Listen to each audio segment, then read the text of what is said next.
Expedition map from him yet either, so it doesn't look like he's going to have Tron unless he just peels. Yeah, the black in this deck, I do not have Miasoutov's deck list, but I'm going to guess the black is for Bump in the Night. Yeah. And the white is probably for Boros Charm. That is, I mean, it's an Arid Mesa. Oh, yeah, he's got a Sacred Foundry, too. Right.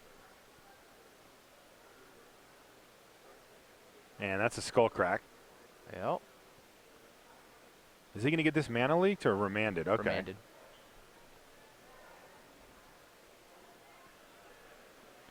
So this, I believe, is on his upkeep. Yep. All right, so Estratti's building up his mana here. While maintaining a life total of 13. And there's Eidolon of the Great Revel. Now, that's going to be an interesting one to see here. Because Estratti certainly has plenty of spells that cost a lot more than 3. Ooh, there's a mine. Or a power plant, excuse me. And all of a sudden, Estratti has exactly what he wanted. Nice draw there for Samuelle. And all of a sudden, he's got infinite mana to play around with here. Approximately infinite. I counted it was infinite.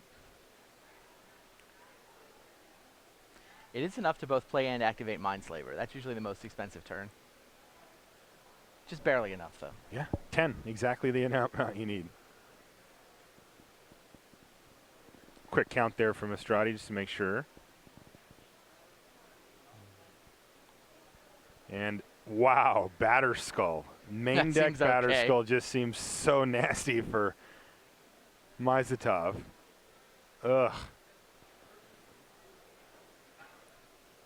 And of course, Estratti's deck has enough mana to, you know, even if Miasoutov were to deal with it, he can just bring it back, cast it like easy. And is that the Treasure Mage? Yeah. So let's see what he finds here. Does he just go right for the Slaver, or is there something better? He does. He goes right for Mindslaver. So the big setup here. Makes sense. So Miasoutov, he kind of needs to empty the warrens here, right? Just to get those cards out of his hand before Estratti gets to just start firing him at Dennis's face. Now we know that Miasoutov does still have the Skullcrack floating around in his hand somewhere, so he can get that one done right now. But yeah, Miasoutov basically needs to win between this end step and his main phase. Right, it's going to be very difficult to get 11 damage. If Estratti gets another turn, he both attacks with life-linking Batterskull Germ Token and Mindslavers him. Right. I feel like time to dump your hand and see if it adds up to 11, Dennis. Yeah, he does have Estratti down to 11 thanks to the Eidolon and the Treasure Mage. That dinged Estratti for 2, but 11's a long way now. This deck is capable of it, but he's we haven't seen Miasoutov's hand exactly. Only that one card out of it. He's only got 3 in his hand. I guess Skullcrack can turn off Batterskull life for a turn, but the Mindslaver is going to be the real problem. So. Searing Blaze. Yeah, and he got the landfall because he used his fetch land. That's right. So one of the reasons he didn't crack the fetch land is he wanted to be able to have the landfall for that. That's right. So down goes Treasure Mage, not super significant, but Estratti falls to 8. Miasoutov remembers to take 2 from his own Eidolon, though. That's less relevant for him than it is for Estratti.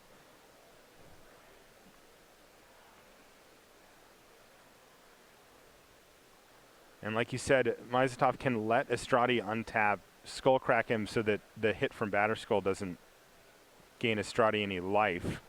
Can he survive a Mindslaver, though? Can he? That's the question here. Estratti currently doesn't have any way to recur the Mindslaver, but he can find it. And now ships the turn. Yeah, we're in the upkeep step here for Estratti. Is there a hurry? You got to feel like you just fire off the Skullcrack here, like not to let Estratti have an extra draw step at him, and you're going to cast it this turn. Yeah. And there it is. So Miasoutov drops to 15, and Estratti drops to 5.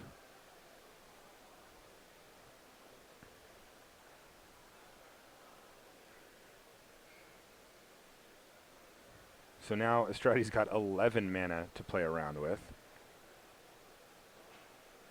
A Mindslaver, he can actually have Miasoutov attack with the Eidolon into the Batterskull. You're right. which both kills the Eidolon and gets life for Estratti. Yuck. Yeah, that's like even if Miasoutov can dump his hand in response to this Mindslaver activation, the fact that Eidolon can attack into Batterskull is a lot of life. All right, so Mindslaver has happened. So Estratti is now going to get to control Miasoutov's next turn. Right. And so Miasoutov is going to dump whatever he can. He's got to get everything out of his hand here to try to minimize the damage. But, I mean, if he can't kill Estratti, does he actually kill his own His own Eidolon? Eidolon? I mean, even Maybe. then, Estratti's gaining the life either way. Well, I mean, presumably Miasoutov won't have anything in his hand. So Estratti gets to go back to his turn and then just attack with the Batterskull.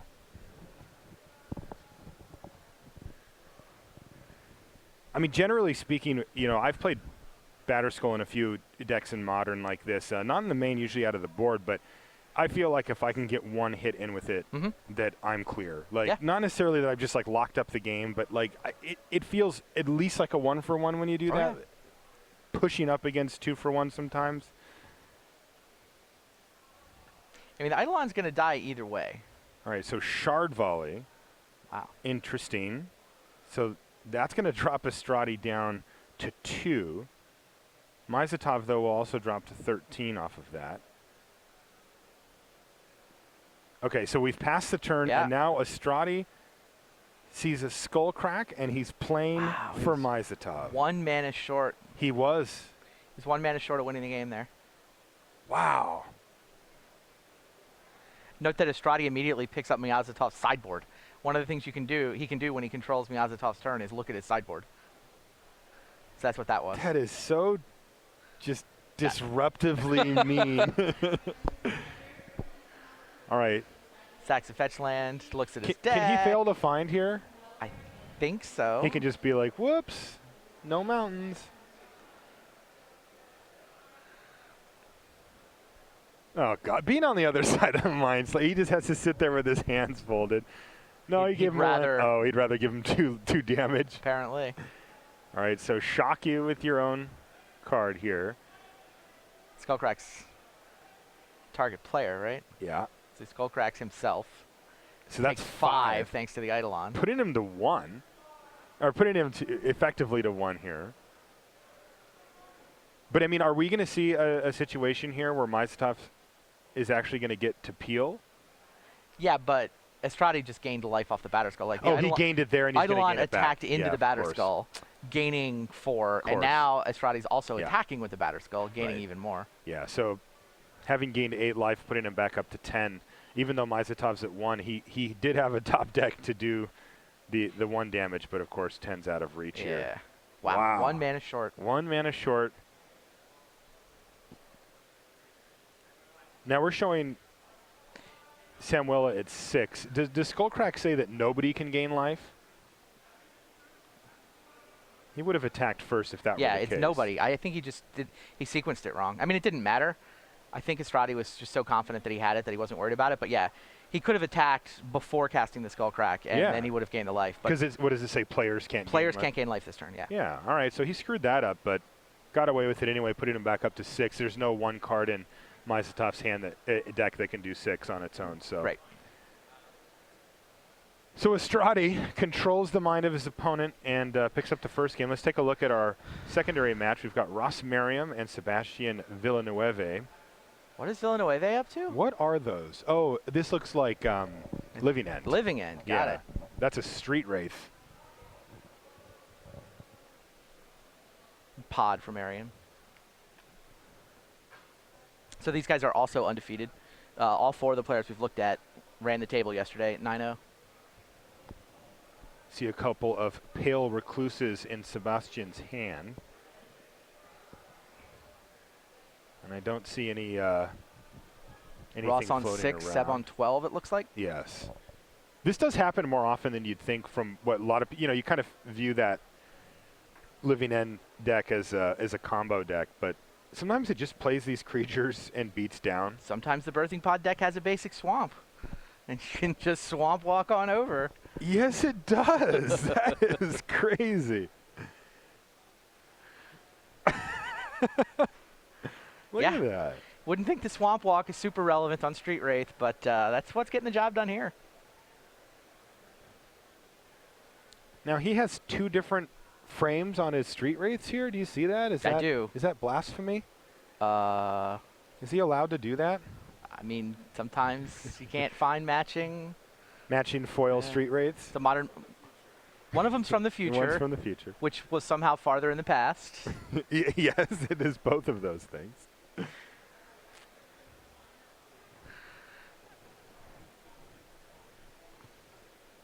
I guess Scavenging Ooze has the ability. Scavenging Ooze seems pretty good against Living Death. Living End. It's definitely Yes. pinched off the Living End aspect of Villanueva's deck. It's also the life gain seems relevant. I mean, those two street wraiths would be lethal if it wasn't for Scavenging Ooze's ability to turn 6 life into 7. Are there still creatures left in the graveyard, or is he eating them all? I see a lot of cards exiled and a Beast Within on top, so unsure exactly. Gavany Township for Ross. Yeah, he's attacking, looks like 5/5 Ooze and the 3/2 Finks. What were the life totals you had over there, Rashad? 6 plays 12? 12, yeah. Yeah, so in theory, Villanueva can just take this and crack back.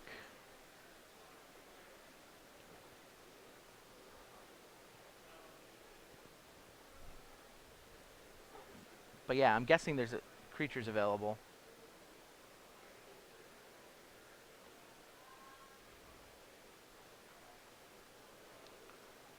Weird little game.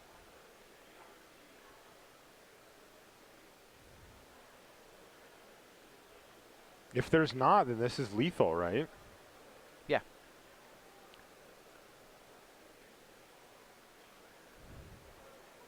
Is there a Revel Arc in the graveyard? That's what that looks like to me. It's like Bosk, Revel Arc, Pod, something like that. And then looks like that's his exiled zone turned sideways above it. Yeah. Sebastian has a less friendly way of keeping his graveyard. The piles. Although, of course, Merriam's will have been eating at Villanueva's graveyard, not his own.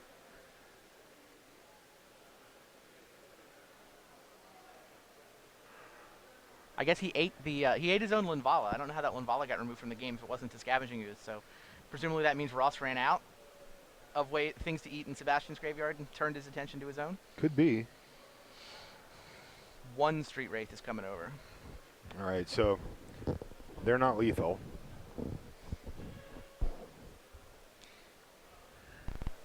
This way, if Sebastian can survive another turn, then they will be. I think that's how this works out. Here's a Fulminator Mage. Which, what, can hit a Gavany Township? It I think its can. job is to chump block. Yeah, that's what he's lined up here. Although if he chump blocks with too many things, Scavenging Ooze can buy another turn. Right. Cute little game. Yeah, this is pretty cool. Dryad Arbor sitting there too. Yes, if you guys haven't seen the Living End deck, the plan A for Sebastian Villanueva is all of his creatures have cycling, well, most of them. Fulminator Mage gets to the graveyard by sacrificing itself. Oh, Court of Calling from Merriam. Ooh. So Villanueva's plan A is to cycle a bunch of creatures in the graveyard and then play one of the 8 Cascade spells in his deck. And then it turns out his 8 3-mana Cascade spells, the only thing he has in his deck that costs less than 3 are the 4 copies of Living End, which then fire off having a Living Death effect. Everything in play dies. Everything that had previously been in the graveyard comes straight back into play. So he builds up a graveyard, cascades into a Living End, and then suddenly he's got a bunch of monsters and his opponent presumably doesn't have anything. That's plan A. It's a beautiful deck. Yeah, no, it's pretty cool. I mean, because not only, I love how it feeds itself, right? Like, you're putting more things in the yard while finding your combo pieces. It's just beautiful. And then a shocking number of times that doesn't work. They just start playing huge, like, jungle weavers or whatever and just beating all those down. cycling creatures tend to be kind of largish. Yeah, they're like 4/4s, 4/5s. Yeah, Street Wraith at 3/4 is actually the smallest creature in the deck. Yeah. It's funny. But yeah.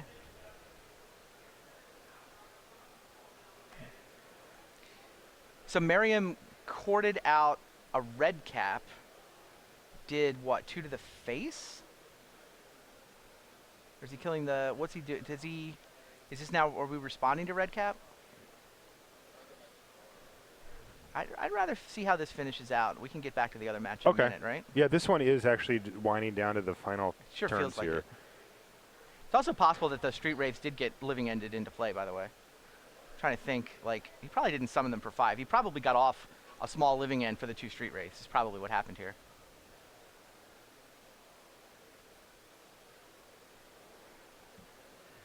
And Yeah, everybody hits the red Mariam zone here. Swings in with the team. Remember, I think he has that Red Cap township. went to the face. Yeah, Red Cap to the face plus all those guys and a Gavany Township is good enough. So Yep.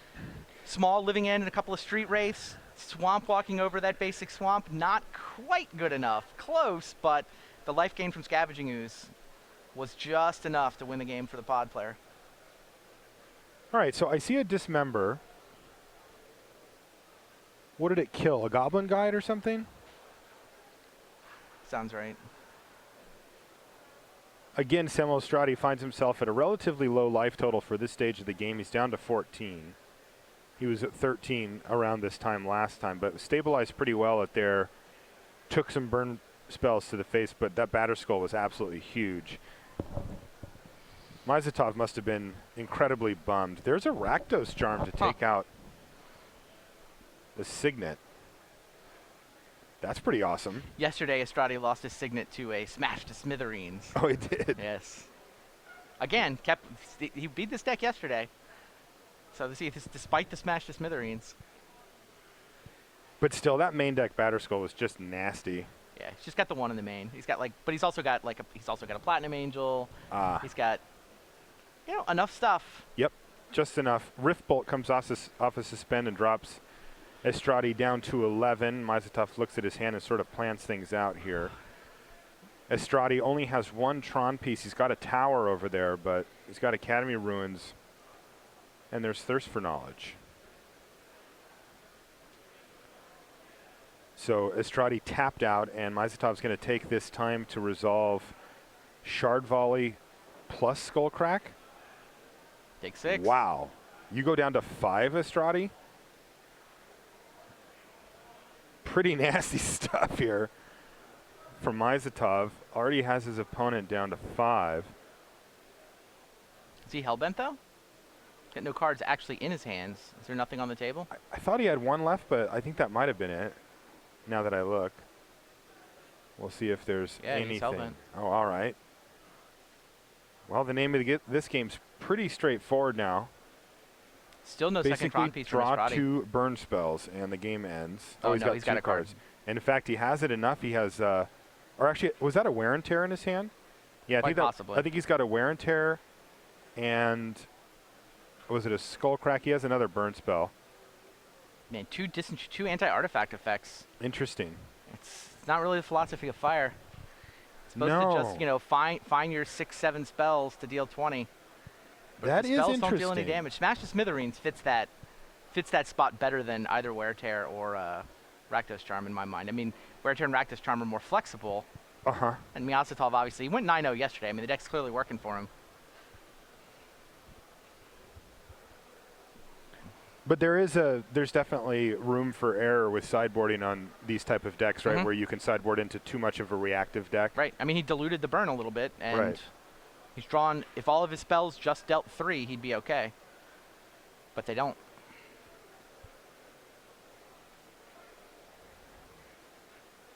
So Estratti at 5. This is always nerve-wracking if you're in Estratti seat as well. And let's see. Nothing from Miasoutov quite yet. Estratti's got another Thirst for Knowledge. He's got 3 islands in play, does Estratti. Yeah, that's The insane. last Thirst did not find a second Tron piece. We'll see if this one does. I mean, without having an active Urzatron, it's really hard for him to cast all those expensive spells. I mean, possible, but hard.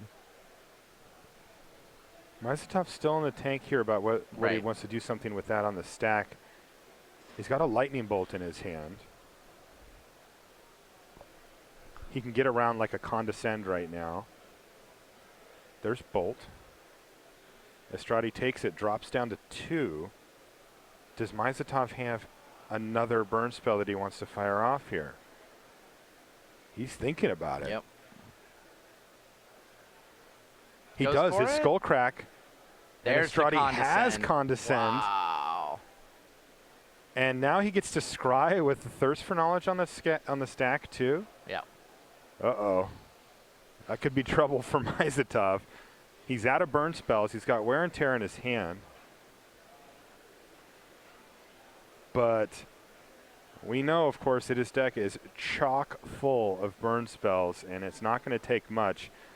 Estratti knows exactly where he sits now, though, presumably. I think Estratti will know. Wow, 2 more islands? Now, this was all on Miasoutov's end step. Yes. So Estratti could have a huge turn here. He pitches Repeal Island. Can't really have a huge turn with starting with one piece of the Tron in play. Well, I mean, he still has a lot of mana. Well, Battered Skull's good enough. That There one you you go. can cast. All right, so here's the Any window. burn spell wins, right? Yeah. You know Peel what a else? burn spell. Wear Tear's going to earn its keep here. Yes, it certainly is. Although, I think the argument can go either way, right? Like, he would have just been dead. He would have been better off, killing him earlier. Yeah, Sure. maybe so. All right, Batter Skull down, so that's huge. And Goblin Guide hits the red zone for Goblin lethal. Guide for the win? That's it. Goblin Guide for the win. Miasoutov. Or Miasoutov, I should say. I keep saying Mies because Because Mize. Mies. Make sure that you guys join us for Pro Tour Magic 2015 next weekend. Yeah. It's not Exciting. mere days away now. Friday, Saturday, Sunday. It's going to be a fantastic tournament. Magic 2015 draft. I know Randy, you and I have been putting in a few reps in the draft to try to get ready for the commentary booth for that, and of course Standard as well. It can be interesting to see if anybody can break it. I mean, I don't know if anybody's actually going to be able to break it, but maybe at least shake it up a little. Yeah, I mean the guys, the Pantheon guys, the Team Channel Fireball guys too. They're all holed up trying to break it, and, Right. and failing breaking it, they'll just tune. Right. I think they'll at The least heck shake out it of a up. deck. I don't know if I would bet on breaking. Pretty big Standard at this point in time. It is huge, yeah. The interesting thing about having a team that big, though, is that you can go back and look at stuff that maybe people had forgotten. True. There's a lot of sets and cards that have been out for a long time that have been kind of put to the wayside. Might be something there. So I guess we're early in game 2 here over on the Living End versus Pod. Looks like it.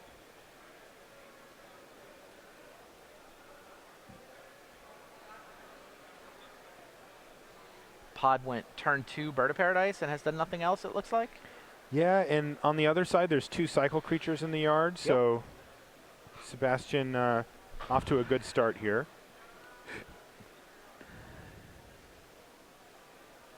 This should be a good matchup for Living End, right? Ooh, and right away we're going to get a Living End here. Yeah, here you can see it. And this is one of the interesting things about watching different players play Living End is the timing on when they want to go for it. Mm-hmm. Some people, like Sebastian here, he's like, look, I'll take a couple of whatever 4 power, 3 power, whatever they are, creatures. He lost his Dryad Boom. Arbor to the They're Living End. both, what is that thing, a Carabids. Carabid or whatever? Yeah. So they're both just 4/4s that have to attack every turn, but now look at the board. Yeah. I mean, boom, take 8, right? Like, it doesn't take much. Some players try to go for a much longer game where they get, 6, 7, 8 creatures at once and just overwhelm their opponent. But I got to say, I love that play from Villanueva there. He got the Bird of Paradise off the battlefield and put 8 power up in one fell swoop. Pretty nice. I feel like losing a land was less than ideal. He lost his Dryad Arbor. He did lose his Dryad Arbor, but you have to have that in there. you have to be. The Cascade cards require you to have a creature to target with them. One of them does. The one Demonic he Dread had. does, yeah. Which is the one he had. As it turns out, Ross Merriam gave him a target anyway, but in case he hadn't, he needed to have that. Right. It was also only his 3rd land. It's just like that's what it's in the deck for. In this particular draw, well, you do what you got to do. Yep. These Carabids only need 1 more turn, though. Yeah. It's weird that Merriam just doesn't have anything else, Scoop but 'em up. that's going to do it. On to game 3. So game 3 is all around in the feature match area here. And unfortunately, we've hit the pocket of shuffle cam. shuffling, yeah. Back to the shuffle. I like the shuffle cam. Is a pretty good look. See people lined up on the rail. Yeah, you can see them behind there, the legs and the shorts and that is just one leg of it. It also goes behind them Yeah. and to the right. It goes all the way around. And right now I can get a look at the feature match area from our booth, and I see a lot of cargo shorts and backpacks over there. So we're lined up along the edges. Everybody watching currently undefeated Estratti, and also Dennis Miasoutov with his burn deck here. Pretty interesting matchup. These two decks are about as far away on the spectrum as you can get, right? And one's trying to make 10 mana consistently, and the other one needs about 2. Yep. Is that a mulligan from Miasoutov? It does look like it. He's smiling, but I think it betrays his true feelings, mulliganing. So he's on the back table. I guess Semino's over there. Did Rich just feature all 8 of the Ninos? Charlie Reinhardt? Yeah, I think he featured all 8 of the Ninos. Totally reasonable thing to do. Sure. They made it easy for him. Oh yeah, so the channel. I saw the Channel Fireball shirt. Didn't quite notice the shock of red hair, but I think that's behind Miazotov's life total is a Nathan Holliday's shock of red hair. It's it's funny because his hair lives. There we go. His hair lives. Yeah, now above it's the Nathan life Holliday. total. Now I know who that is. And yes, I see Semino on Nathan Holliday's side of the table to his right there too. Yeah, those are your undefeateds.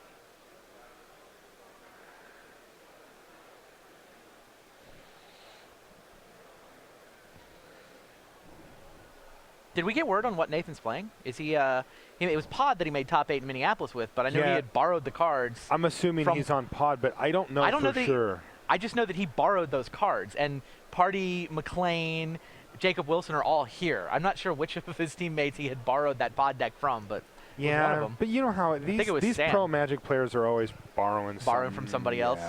I mean, I saw Jacob Wilson, who made top 2 at the Pro Tour with Pod, browsing the dealer tables for the last few cards. So sure. You'd think if you top 2'd the PT, you'd probably own that deck, but not so.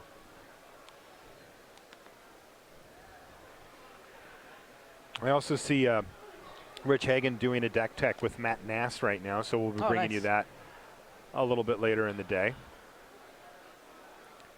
And looks like our other match are not mulliganing less mulligans as much. over here. Yeah, exactly. So and a nice start here from Ross with turn 1 Noble Hierarch.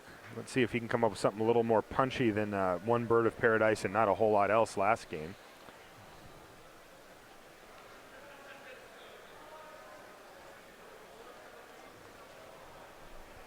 Yeah, not bad.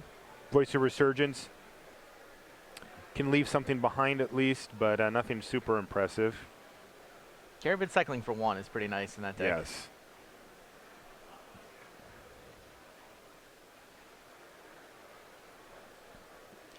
So what do we have? So we've got Pod.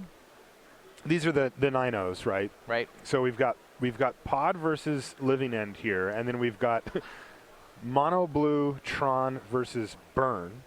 Yes. So those are diverse, if nothing else, as far as our that's list. a great point. And then I'm not sure what everybody else is on. I know Semino's on Jund, right? Or Rock, I should say, right? Yeah. And then for Holiday, we're kind of assuming Pod, but we haven't actually confirmed that. This is Soul Sisters. Wow. Yeah, Charlie Reinhardt is on Soul Sisters. Jeez, we're just hitting every corner of the modern globe here. Looks like our main match is back underway.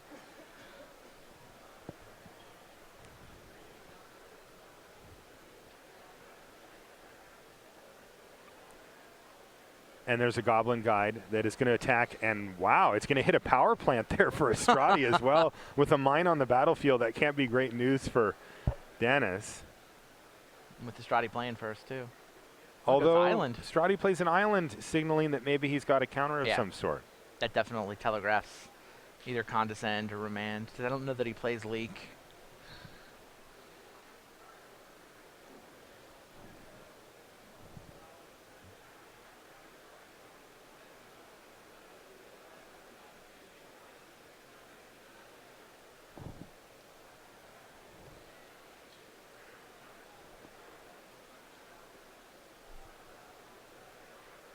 Double Goblin Guide. And no land? Wow. 3 for 3 on land. 3 for 3. But I guess it wasn't Condescend. And Estratti's going to be discarding probably. Also true. Wow, I wonder if he had a remand and chose not to hit the Goblin Guide because out of fear of land replay it. He probably. I've seen him do that before. He would have remanded it. Yeah. That island may have just been a bluff. It's an expensive bluff, though. It is. Like if he peels the. You're declining to play a Tron piece. Yeah. All right, so it looks like he's peeling out what he's going to go on his discard or cleanup step here. Yeah. And he pitches, looks like a mine and a island.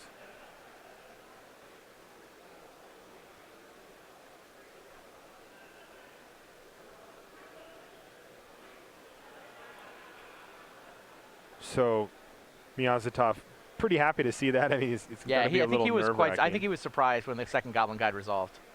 All right, so what we have is one trigger has resolved from the Goblin Guide, revealing a Thirst for Knowledge. He's going to play a Thirst for Knowledge with the other trigger on the stack. Yep. And give himself a shot to peel yet another land here from the second Goblin Guide trigger. I like that. Yeah, Estratti's really good at Magic. He really is.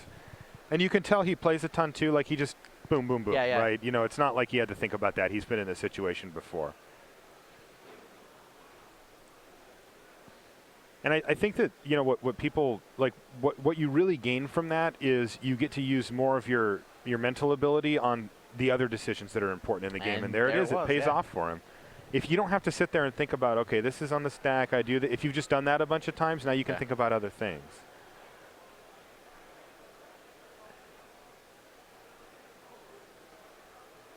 But the real story here is Miasoutov is still stuck on one land. Right. I mean, he's managed to get Estratti down to 10. Estratti has put up no resistance. Right.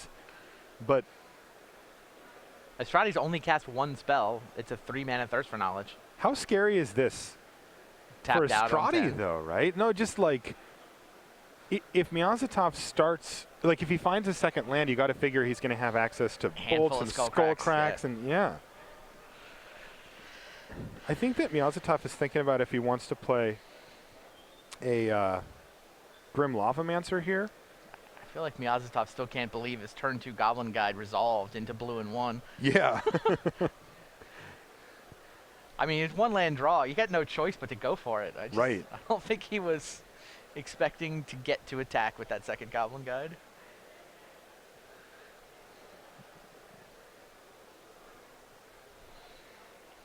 I think he's going to go for the Lavamancer. I see that he's also got a Lightning Bolt in his hand, though. So this is just, what does he want to resolve? I mean, if he plays the Lavamancer, he's basically committing to attack with it, right? Because, like, he's got other things to do with that mana if he wants. It also means he can draw a land, and then he can do a Lightning Bolt and a Lavamancer activation. Yeah, which is huge.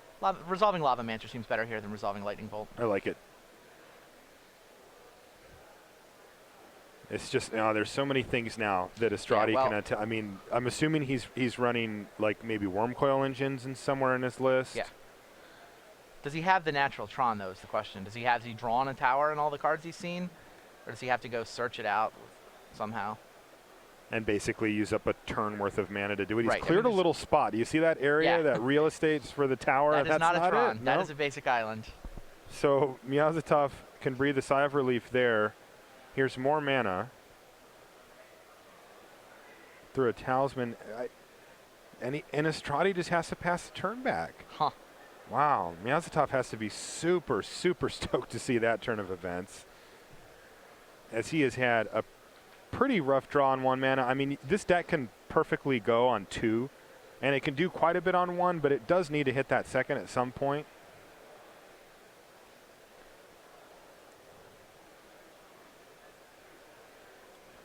We don't know if he's drawn a land for this turn. He's got his cards off camera, but this is looking pretty yucky. All right, he's only going to attack with the Goblin Guides. And Estratti has just peeled a million, and he's got a repeal here to take one of the Goblin Guides back. All right. And that's going to get him another card draw here. I mean, Estratti has seen a million cards from his deck. That's certainly not the problem. He just needs to find the right answers.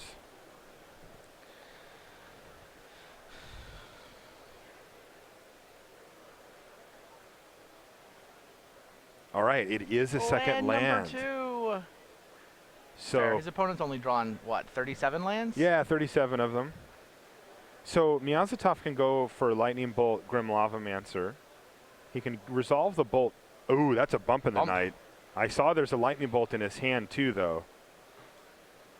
So Estratti could be dead. Like, he could just, if Estratti doesn't do something pretty monumental this turn or have counters, maybe multiples. I mean, Miasoutov has 4 cards in his hand and an active Lavamancer.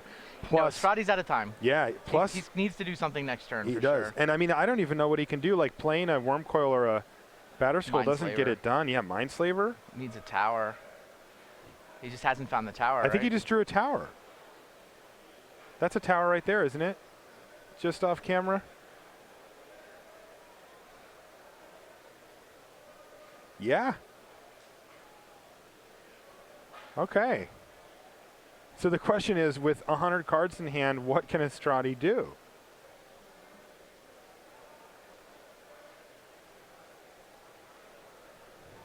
He's at 5, and he's at a virtual 3 here, thanks to the Grim Lavamancer.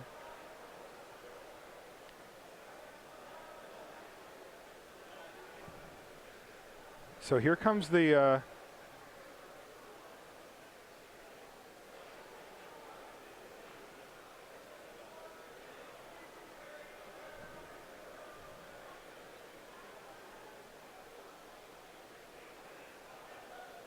there. Is that a tower or is that a mine? That's a mine, isn't it? Yeah. No, that's the mine that looks like a tower. Yes, you're right.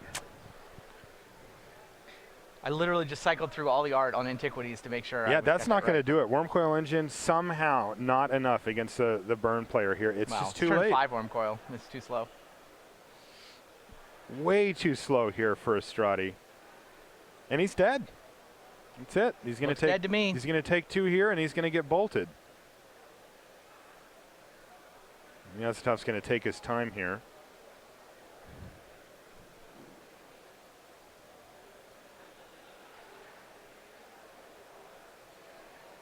Lavamancer activation drops you to 3, and yeah, I get this Lightning Bolt. And that's going to do it. We have still undefeated burn player defeating Samuelle Estratti.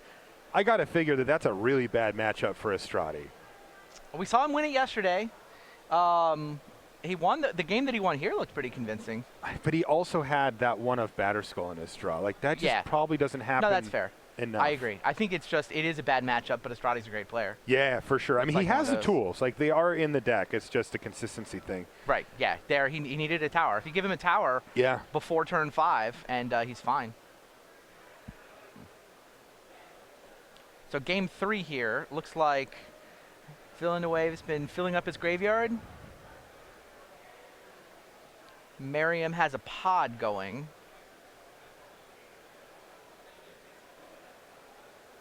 Red cap your face.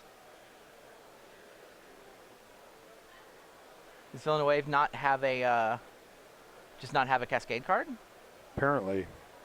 Well, he could have one here. Yeah, I mean, he's either... He could Violent Outburst. Oh, he does. It's right there on top of his...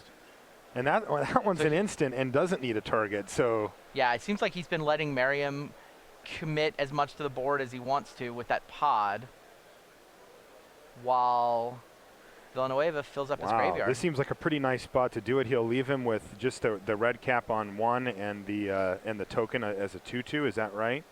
Because the Finks already has a counter on it, so that thing's not coming back.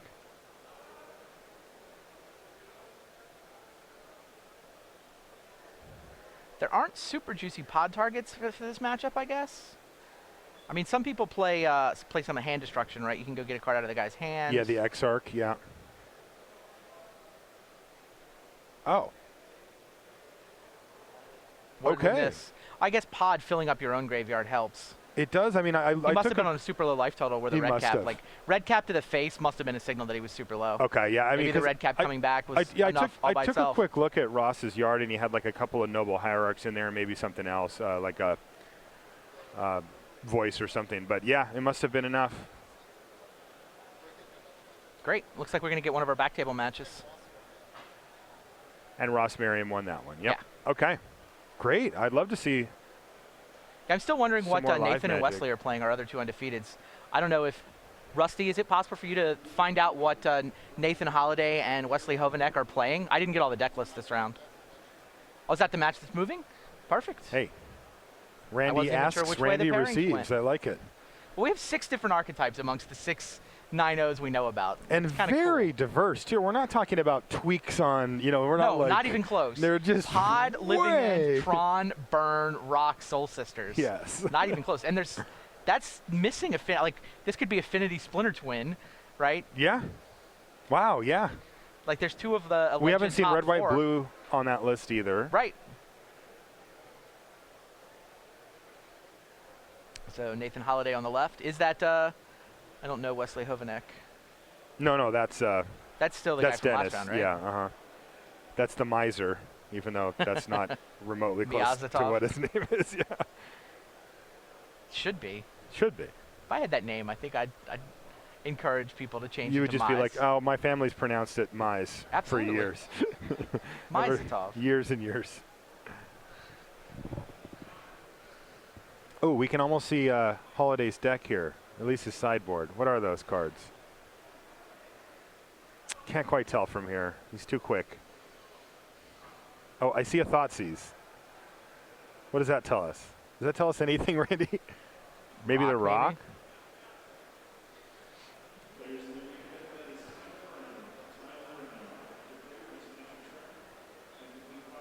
So this is a game 3? Yeah, this will be game 3.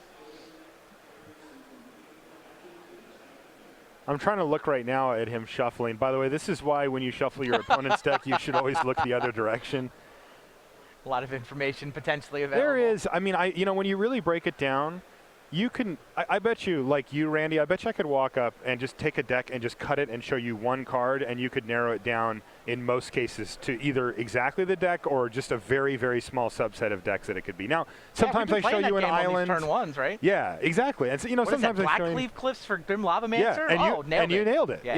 Yeah, and you don't need that much info, and by the second card, it just eliminates everything else, right? Now, Pretty much. sometimes you might see an island, and it's like, shrug, it could be a few things, but even then, Right. you're like, merfolk, blue, white, red, like it starts getting low pretty quick.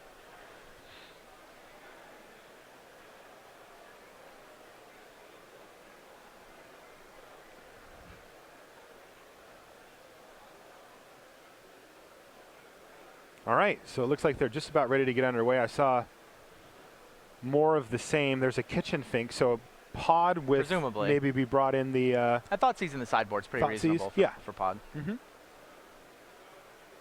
and he's got Thoughtseize Oh, and a this is little Charlie flourish Weinhardt. on it. Yeah, this is the Soul Sisters deck. Okay. So we still don't know what Wesley Hovanek is playing as our last guy. He's on the other table. Ugh, this deck. Soul So Sisters? there's even Mind Sensor. Yeah, I see that there's a Is that a Spectral Procession up there at the top too. Is it Suppression Field? It's the card on the right. Yeah, it is.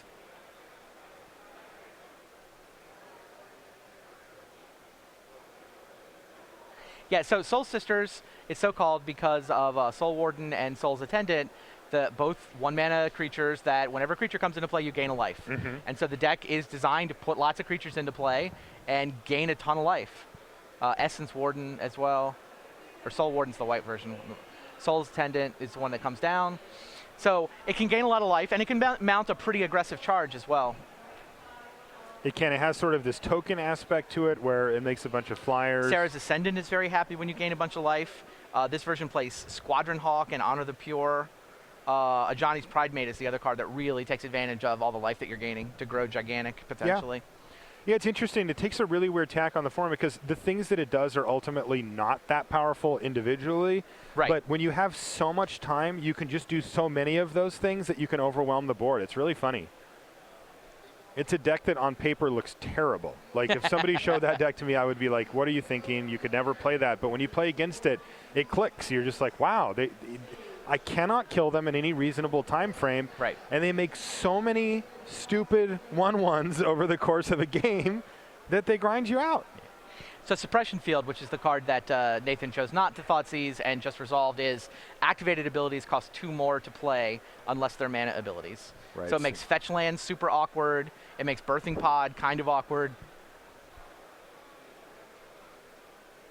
I mean, there's definitely a hateful aspect to this. We saw the Aven Mind Sensor in his hand as well. Wow. Soul Sisters indeed, 2 pairs of them. Ah! And so I feel bad for our he just table gained judge. 3, 2, 1. He gained 6 life that turn. Yeah, he's like at that. 26 now.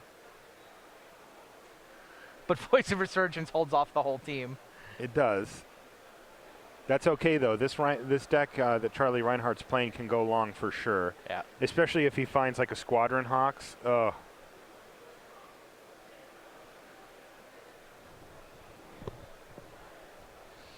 And then he plays Honor the Pure, right? That's sort of Yes. the big punch card to finish things off. I down think of the stretch. Pride Mate and the Pride Sarah's Mate too. Ascendant as the punch cards. I feel like that's what he really wants here. Yeah, the Pride Mate ends up getting huge. It just can be blocked so many times. You can see, like, right now, Holiday already has 4 blocks lined up for it. But 1 Spectral Procession plus Honor the Pure, that's a quick clock just by itself. Mm-hmm. Sarah's Ascendant, you also mentioned, is a big hitter. Yeah, Nathan chose to trade rather than leave a blocker back. To raise? He chose to trade damage. Sorry, yeah, Mhm. trade damage. That's an interesting raise. choice. I mean, right now, I know. Reinhardt just resolved Aven Mind Sensor Yeah, I and don't- gained 4 more life, effectively negating that last attack of 5. Okay. Red Cap, which all those creatures, they see Yes. your opponent's creatures too. Yes. The Soul Sisters are like, all right, Aven Mind Sensor down, but we're up 4 life. And Nathan Holiday continues the race.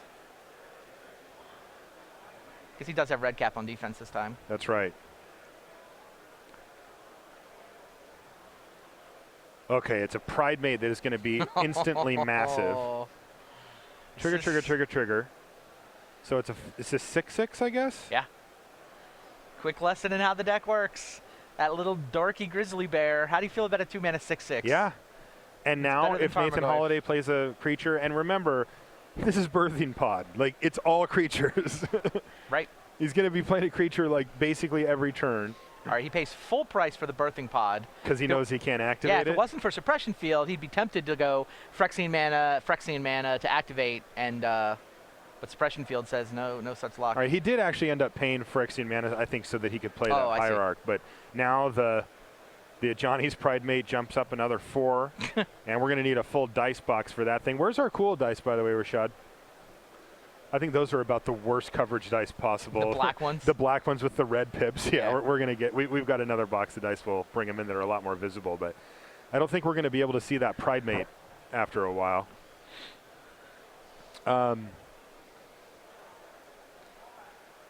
And in comes the lethal Pride Mate.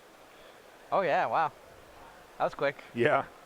So this is where things get interesting, though, on the Birthing Pod side. You know, you and I talked about it a lot, Randy. A lot of times Birthing Pod deck doesn't actually combo off. It just sort of grinds you down with these 2-for-1s. But Yes. this is where having a combo is really important, right? Because, like, it is going to be really tough for Nathan Holiday to outgrind Charlie Well, Reinhardt he here. can't combo through Suppression Field. Right. And Those are activated abilities. Right. He's going to have to get a Reclamation so he Stage has to first. get a Reclamation Sage, get that thing out Then of the way, combo. and then he has the ability to say, you know what, Charlie, I don't care if you're at 100, I'm going to kill you. Yeah. So And Charlie Reinhardt's deck does not do a good job of interacting with its opponent. It's really That's in on absolutely the true. plan of, look, I'm going to make my Yeah. life total high enough so that you just can't attack me to death. I've got my crazy combo shenanigans. Can you deal with this? Right. So Holiday chumped with the Kitchen Finks. He gets it back, which means he gains 2 life, but of course, Charlie gains 4 life. And, you know, at some level, once the Pride Mate is lethal, it doesn't matter how many counters it has on it, right? It's not like it tramples. Right. It's like, fine. You can have your, it's up to 14-14.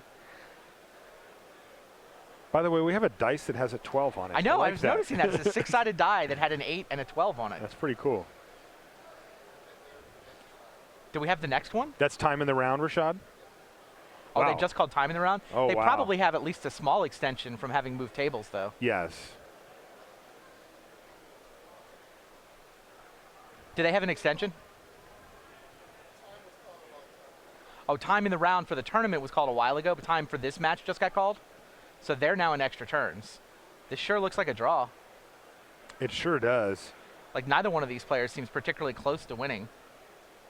I mean, I assume Nathan has a Reclamation Sage in his deck and is thus in decent, Yeah. I think, favored if we had a lot of turns. Right? He can pay 3 or 4 to pod for Reclamation Sage, kill the suppression field. But then he needs to activate pod like 3 times to turn this into a kill. 3 or 4, right? Because Viscera Seer is going to come via Ranger Vios. Does he have enough mana just to pay He's holding the through Ranger the Vios. suppression? Well, but he can't combo through it. Every trip through the combo would cost 2 mana. Sacking to Viscera Seer is an activated ability. Sure.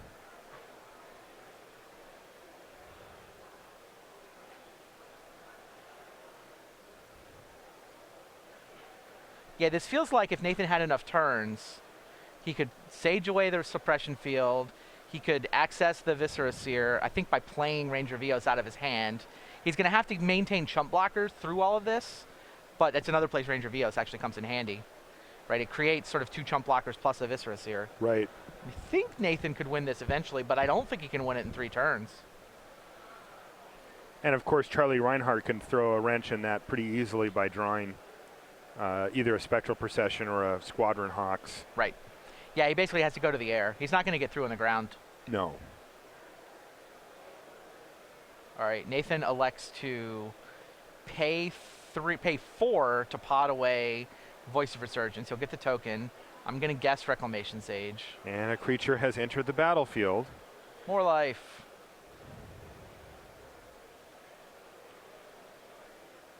It's a shame if we get a draw here. This is a cool match. This is a cool match. And yes, we have a dice with 16 on it. Hey, Rich, do we know what deck Wesley Hovanek was playing? No, we're on the air.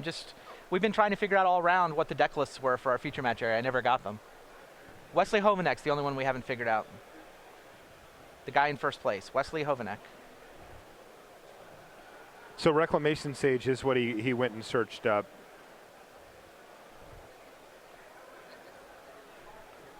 And to take down I only ever got brought 4 deck lists. The suppression field. So step 1 is there. Yep. Of the combo, but like Down you goes said, does suppression he have enough time to actually make this happen? Considering he can only activate his pod once per turn. He could just draw one of the pieces, right? Like, does that get him there? If Holiday, let's say, he just draws a Viscera Seer. He can pod away the... Yeah, he can pod the Hierarch into Malira and play Malira. a Viscera Seer. So maybe he's live peeling to... Is our turn counter underneath the round score? It looks like it's on 1.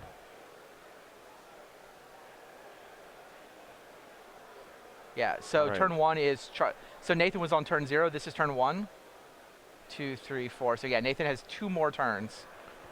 Maybe he can combo off quick enough. He could, yeah. So he's found another Pride Mate, which isn't going to be relevant. Yeah. No, his life total can be arbitrarily high and still lose through red cap. Maybe Nathan does have time. If next turn, I mean, clearly he can pod Hierarch. He's on poison. I'm sorry? Wesley Hovanek What? is on poison. What? Yeah, Rich just popped up and said poison. Yeah, Hovanek. He's playing an Infect deck. What a crazy set of undefeateds. Wow. That is spectacular. That is unbelievable. Infect, Living End, Tron, Burn, Rock, Soul Sisters, and 2 pod decks. So that you were is right, awesome. pod is the best. It's unanimous.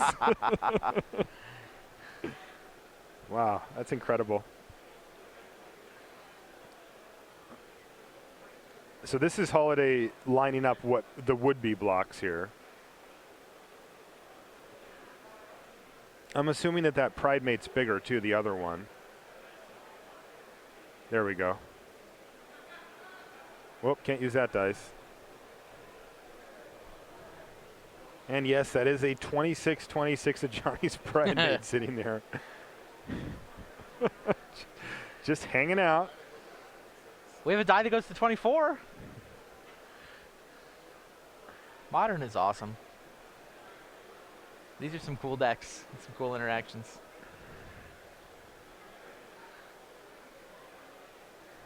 Did Hovenech win with that Infect deck? It's the one game we didn't see on camera. He would have been playing Simino. If he did win, he'll be our King of the Hill. We'll get to see him next round. Yeah, Pride Mate Crunch is over. Holiday is obliged. Interesting. If he chump blocks with the token he can pod into a Viscera Seer. He needs to get a Viscera Seer and a Malira. So he's going to need to put He has one of those. time, right? Pardon? This is turn 1. He gets turn 2. Yeah, no, I think he's got time. Turn 3 and 5. So Kitchen Finks takes one for the team. And again, Holiday could also just peel one of these pieces and not. Well, I think have he to has target Ranger it. Vios in his hand, which is sort of a 5-mana Viscera Seer. 5 mana for Viscera Seer plus a chump blocker. Right. Tricky though. Spending all 5 of his mana would be awkward. Wow, is he one land? Actually, if he played land, he could go. I don't think he has a land. If you're Charlie, is there any point to attacking with all of your Soul Sisters on that last attack?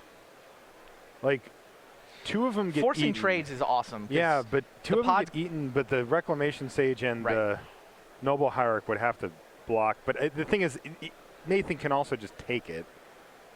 Yep. Right? He takes 2. I guess it doesn't really matter. Like, it's not like Charlie has any reach in the deck. Though if he does get 2 attack steps, you might want to think about setting yourself up for the unlikely chance that you draw like Special Procession into Honor of the Pure. Here's Ranger Because Vios. that only gets in for 6. All right, so Wow. there's a Ranger. Nathan actually could have won this turn if he'd had 1 more land. Right? Because he's going to have to tap Hierarch to play, to He activate can't Pod. To activate Pod. So he is just setting up for next turn because he can't play the Seer the way he tapped his mana. Right. Unless If he'd he's had got a 1 more in land, he hand. could have gone land Seer, activate Pod, sacking Hierarch for Malira, Yes. and it would all be there. Crazy. We do not have our dice go above 24. Oh. It looks like the Pride Mate is going to have to go for a second die. Ugh. Now it's a 30-30.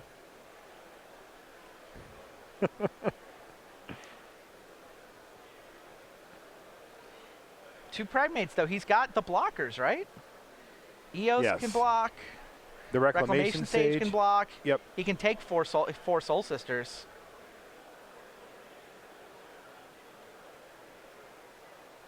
Yeah. That's what Holiday's looking at. Is he just going to play the birds here? No, he's No, going to he's go gonna get use the Malira pod. now. All right, so here's Malira. This actually allows him to block with Red Cap if he wants to, because he'll just come back without a counter. Right.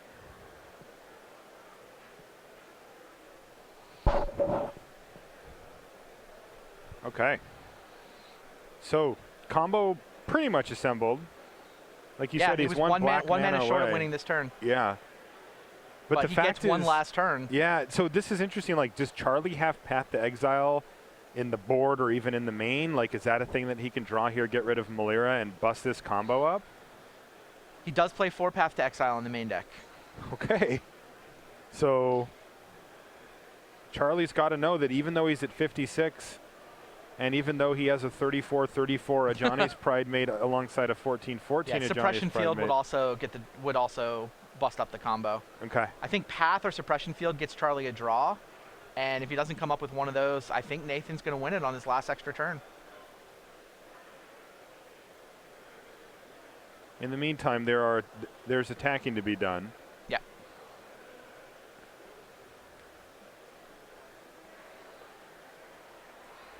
Yeah, Nathan's got the Red Cap in his hands. Sure, maybe a Path can kill the Malira, but whatever. He's got to assume no Path or he can't win.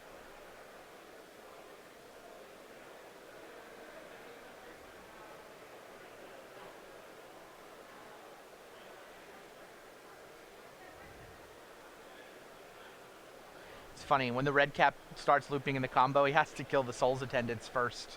Oh, he sure does, doesn't he? Can't go straight to the face. Got to kill No. the Soul's Attendants first. Starts working through him now. That gets the Yeah. first one. Yeah, because those things just handily outrace the Red Cap. It's funny.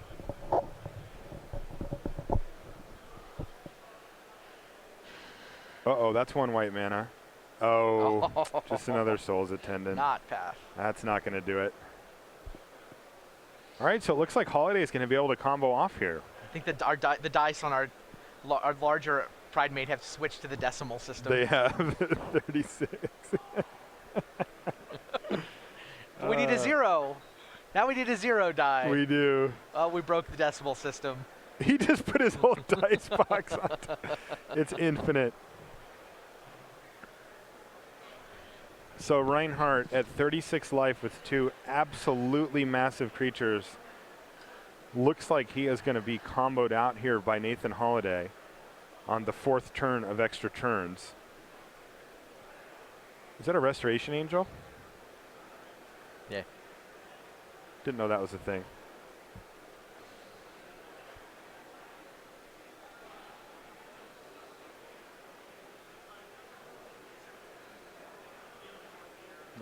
Not really sure what the discussion is here.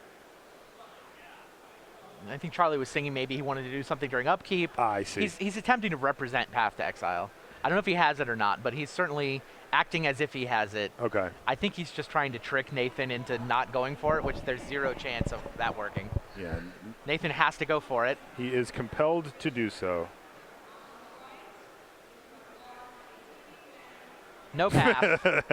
The old tap. Try to scare you. Nathan Holiday, wow, on the last extra turn.